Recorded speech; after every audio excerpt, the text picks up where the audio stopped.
So this is why the 3001 SCs, especially when they're matching, not so much when they're not, are so competitively sought after.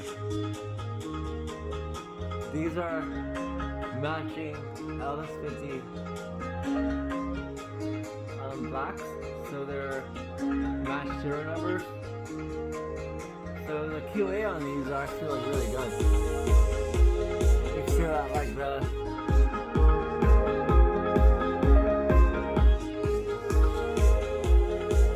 gap is actually very, very narrow and even. And check it out. I'm gonna switch between. Right now, they're playing these guys.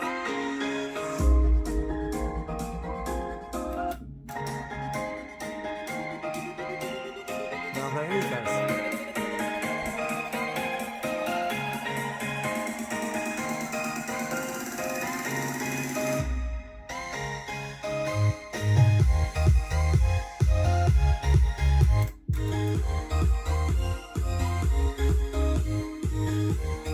So basically these sound brighter because they're supposed to be like mini monitors, whereas these sound more holographic because they're basically designed to be waveguides within waveguides within waveguides within waveguides within waveguides. What is that again?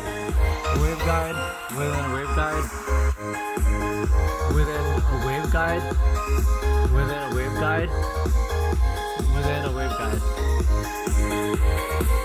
Whereas this is a waveguide within a waveguide within a waveguide within a waveguide. And then the baffle is just pretty much like supposed to be as out of the way as possible. So these are actually more avant-garde than these are. But they're tuned so that these are actually meant to be the prototypes to these. That's why they sound so similar.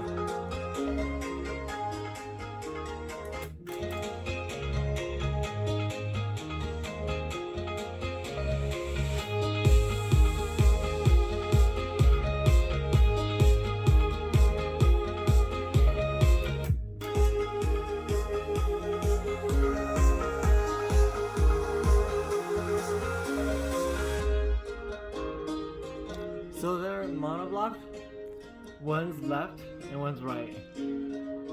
So this, one of them plays everything on this side, the other one plays everything on this side.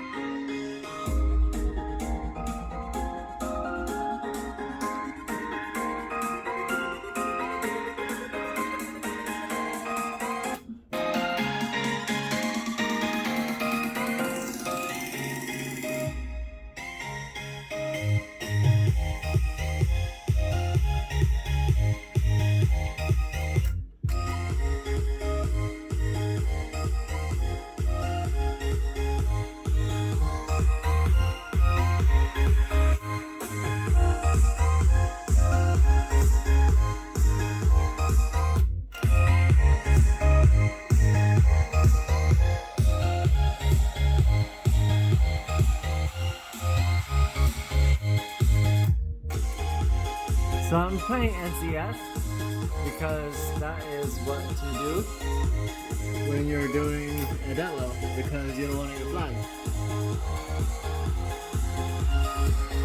So I'm gonna skip songs. Oh wait, it's actually already skipping songs. I'm gonna play something with vocals.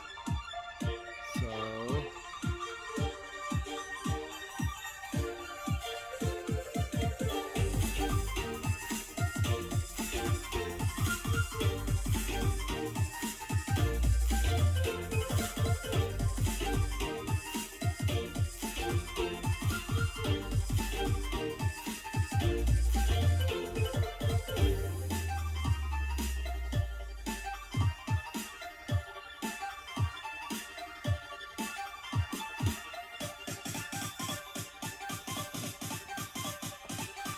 So these are here.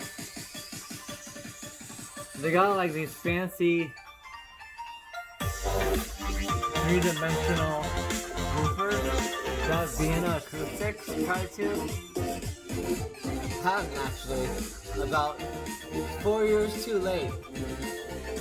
They tried to patent them under the term spider tone, but barely had them back like quarters prior to the following date that Vienna tried to bring. So what they do is somehow these have the same crossover and tuning frequency. These are 2.2 kilohertz. These are 2.2 kilohertz. This is 52 hertz at the port. This is also 52 hertz at the port. So you can see by the distortion rating, if you cross them over at 300, the distortion rating is extremely low. You can actually cross them over at 250 if you want it, but I like crossing them over at 300.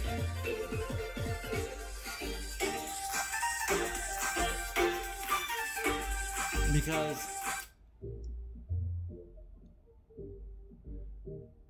these subwoofers actually manage to play pretty clear.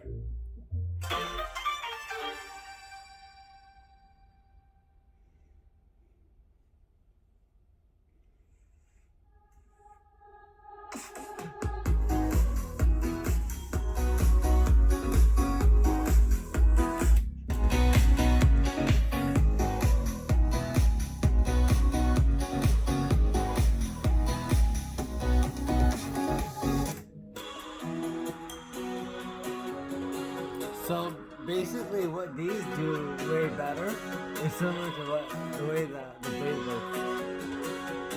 They have a smaller, kind of a smaller Unicube, in that it goes deeper.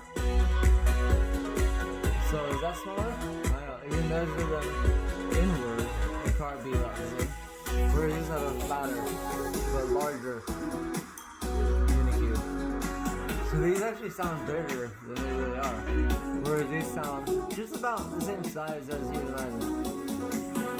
But these, due to the way they're shaped, and they have like this kind of downward tilt to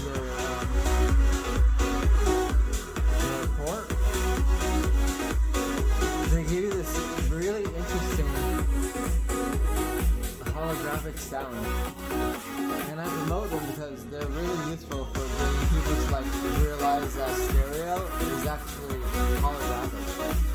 And it was never actually meant to be 2D. It was always meant to be 3D. Like you actually have two mains render audio, especially like in movies and stuff, as if it sounds like above and behind you. For music, it's not really used as often because music is usually just mixed in virtual space in front of you.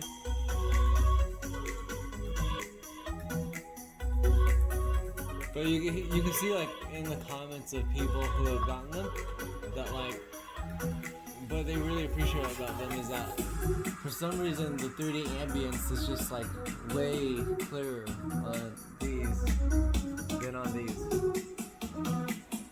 This other guy even said that he likes them more than the R3s.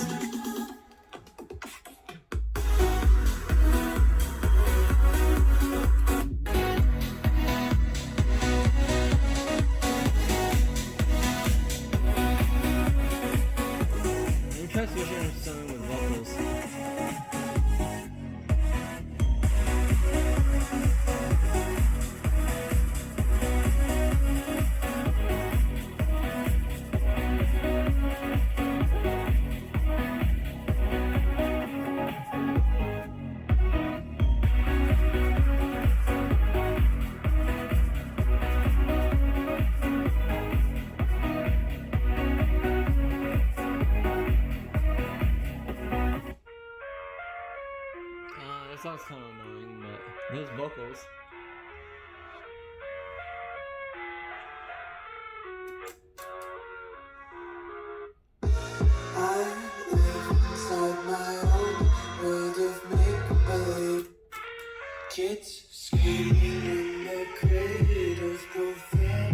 So I'm gonna sit in the middle. So remember, B is the LS50s, A are the SEs.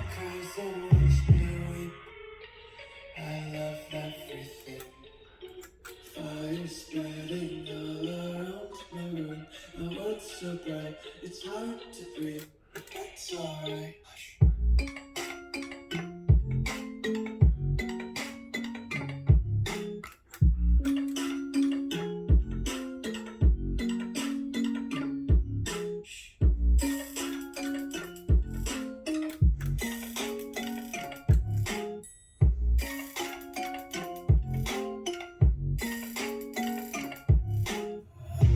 Take my eyes open to force reality. Why can't you just let me make my way to me? I live inside my own world of make-believe. Kids screaming in their cradles, profanities. Some days I feel skinnier than all the other days. Sometimes I can't. What I don't understand about these speakers is that this diagram doesn't actually match at all. Well, this is actually the 3001, and they never showed an actual exploded view of the 3001 SEs, so I have no idea. And I'm eventually gonna open these and see what's going on inside. But what's pretty cool about it is that I thought the tweeter was actually glued on or something, but it's actually just a neodymium tweeter that is attached purely in my neodymium. You can see how, like, as I was trying them out, I just scratched the nickel galvanizing agent off and left just the pure rare earth mineral behind. So my presumption is that there's actually neodymium that passes all the way through. But what's weird is that the back of this thing is not magnetic.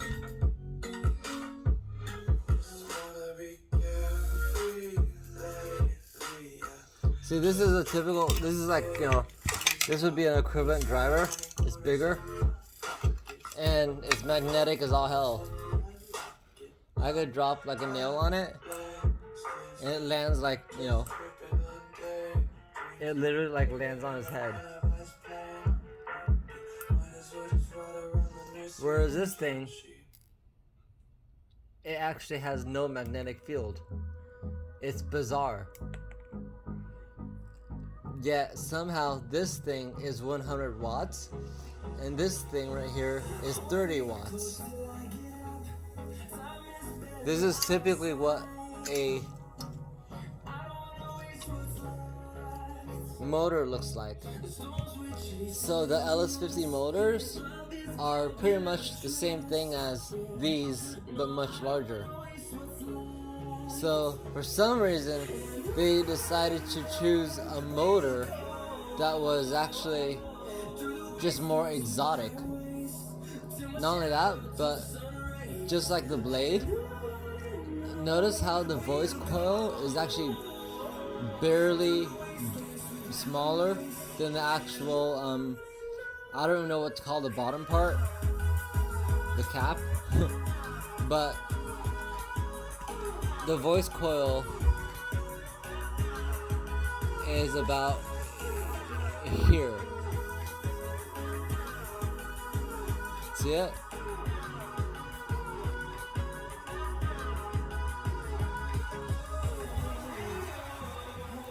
So it does the same thing as like the blade, where because it has like these rear fins, it blasts air outward and backward at the same time. And that's what Vienna tried to patent, but they couldn't get it because these guys already had them in the market like years ahead. And the fact that they're able to blast air backward and outward at the same time is what makes it so that these things are just so dang bassy. They're able to play down their port tuning is 52, which means that they bottom out like somewhere below 52 hertz. They play down to 45 comfortably, and at some point I guess they bottom out. I've actually never gotten them to bottom out before, but then again I've never just like blasted them at 40 before. I just play them normally. But this is a graph showing what the difference between the eggs and the green is the 3000X. The 3000X SE isn't shown. Just like that right there looks nothing like what I see here. You can see the voice coil on the inside, and it uses a Kapton voice coil. And what's weird about it is that when I push down on it, there's no bottom. I literally, when I push down on it, like, I can't push hard enough where I actually feel any actual bottom at all. It's just like, I'm not strong enough. Whereas with any of these other guys, I could push them down and I could feel the bottom, see? These all have bottoms. This one just doesn't have a bottom. It's really bizarre.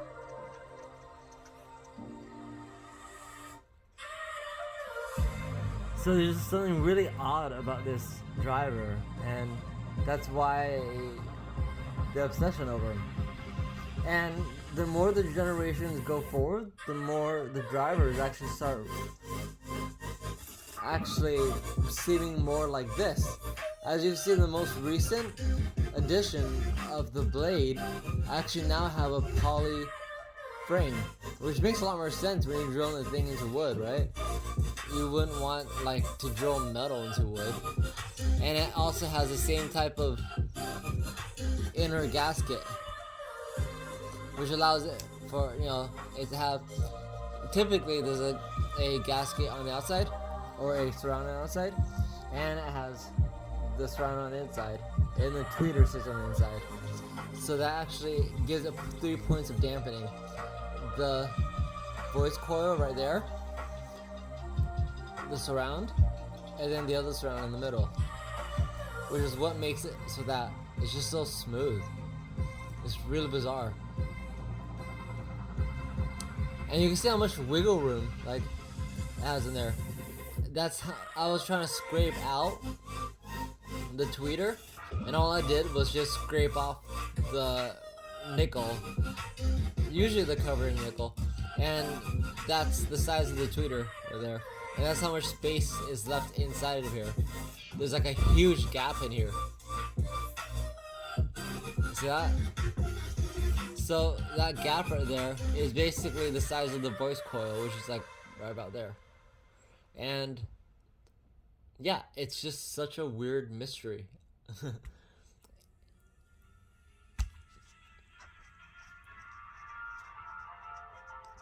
So, because the voice coil is actually inside of Kapton, it doesn't even scrape.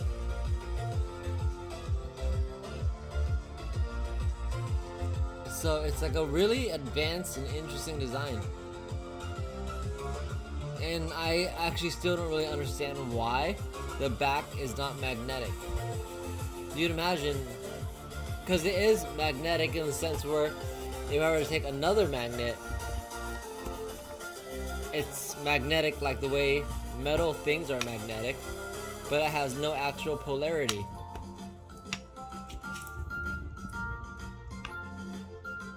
It just kind of behaves like it's made out of just regular metal, made out of regular magnets.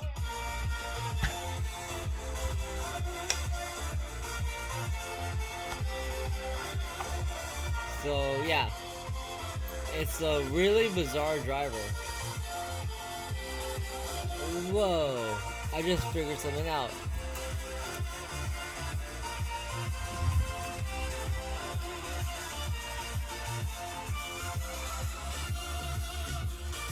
So this is how this thing works.